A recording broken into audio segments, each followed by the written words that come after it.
මේ ආණ්ඩුව බලයට පත් උනේ මේ රටේ පොදු ජනතාව ගැන කිඹුල් කඳුළු හෙලලා පොදු ජනතාව රැකියා කරන ආකාරය ගැන කතා කරා ජනතාවගේ දුක ගැන කතා කරා තමන්ගේ නැති බැරිකම් මිනිස්සුන්ට කිව්වා ඡන්දදායකයට කිව්වා තමන්ට තියෙන අපහසුතාව පිළිබඳව එහෙම මේ හදවතේ තෙතමනේ පිළිබඳව කතාව එළියට අරගෙන තමනුත් අගහිකම් වලින් පෙළෙන මිනිස්සු කියලා තමයි මේ ආණ්ඩුව බලය ගත්තේ. හැබැයි මේ ආණ්ඩුව මේ දුප්පත් දුවදරුවට සලකන විදිය ඉතාමත්ම අමානුෂිකයි කියලා කියන්න අවශ්‍යයි. උසස් පෙළ විභාගය අගෝස්තු 10 වෙනිදාට නියම වෙලා තිබෙනවා. සාමාන්‍යයෙන් උසස් පෙළ විෂය නිර්දේශය මාස 24කට වැඩි කාලයක් කවර් වෙන්න යනවා. දැන් පහුගිය කාලවකවානු බැලුවම මාස 30කට ආසන්න කාලයක් ප්‍රථම වරට විභාගයට මුහුණ දෙන දරුවන්ට ලැබිලා තිබෙනවා ඉතිහාසයේ. මාස 30කට ආසන්න කාලයක්.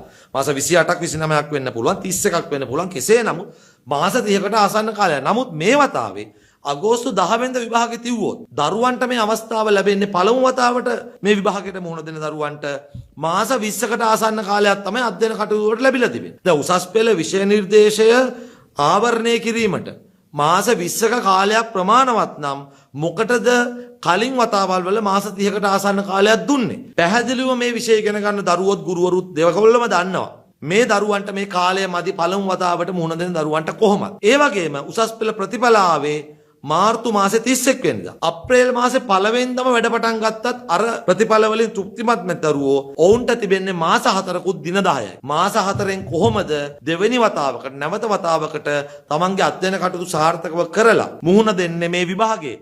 උසස් පෙළ කඩේම් විභාගයක්. මේ විභාගය ලංකාවේ දරුවෙක්ගේ මුළු ජීවිතේම වෙනස් කරන්න පුළුවන් විභාගයක්. එතකොට මේ තත්වයේ තිබියදී ආණ්ඩුවට මේ සම්බන්ධ දුක් ගැනවිලි දරුවෝ ඉදිරිපත් කරලා තිබෙනවා. විශාල වශයෙන් ලිපි ඉදිරිපත් කරලා තිබෙනවා. අමාත්‍යාංශයට කතා කරලා තිබෙනවා. සිස්ටම් එක හොලවන්න ආපු අගමැතිවරිය තමයි මේ සම්බන්ධ වග කියන්න අවශ්‍ය වෙන්නේ. ඒ වගේම ගුරු සංඝම් හදාගෙන ගුරුවරු පාරට ගෙනල්ලා උද්ඝෝෂණය කරපු මහින්ද ජයසිංහ මහත්තයලා තමයි මේ අමාත්‍යාංශවල වකිය යුතු ඇමතිවරු. එතකොට එතුමන්ලගේ හිත උණු වෙන්නේ නැද්ද මේ රටේ දුප්පත් දුවදරුවෝ වෙනුවෙන්? මොකද ආර්ථික හැකියාවක් තිබෙනවා නම් දෙමාපියන්ගේ සම්මන්තා මත හොඳ රැකියාවකට යන්න පුළුවන් අය ඉන්න පුළුවන්. ඒ දරුවන්ට අපි ඉරිසියා කරනව නෙවෙයි. හැබැයි මේ රටේ දුප්පත් දරුවන්ට තිබෙන එකම හිලිමක මේක වෙන්න පුළුවන් මේ සමාජයේ සමාජ සංචාරණයේ ඉහළට යන්න. මොකද හම්බන්තොට ඉපදිලා එහෙ පාසලක ග්‍රාමීය පාසලේ මුළු අවුරුදු 13ම ඉගෙන ගත්තු කෙනෙක් මම. එහෙම ඉගෙනගෙන ඉවරලා අපි නිදහස් අධ්‍යාපන ප්‍රතිඵල අරගෙන තමයි විශ්වවිද්‍යාල වලට ගිහිල්ලා වෛද්‍යවරු නීතිඥවරු වෙලා තිබෙන්නේ. ඒ තත්ත්වය ලබාගත් නිදහස් අධ්‍යාපනයේ සමබිම හරියට ක්‍රියාත්මක වුණු නිසායි මේගොල්ලෝ කිව්වේ 76 සාපයක් ගැන. හැබැයි 76 සාපය තුල සාධාරණත්වයේ ඉෂ්ට වෙලා තිබෙනවා යම් කිසි ආකාරයකට. පොදු ජනතාවගේ ආණ්ඩුව කියපු අය දරුවන් අහන්නට කන් දෙන්නේ නැහැ. දරුවෝ අපිට කතා කරලා අඬනවා. මගේ ෆෝන් එකේ මේ දැන් තියෙනවා මම අදත් කතා කරා දරුවෝ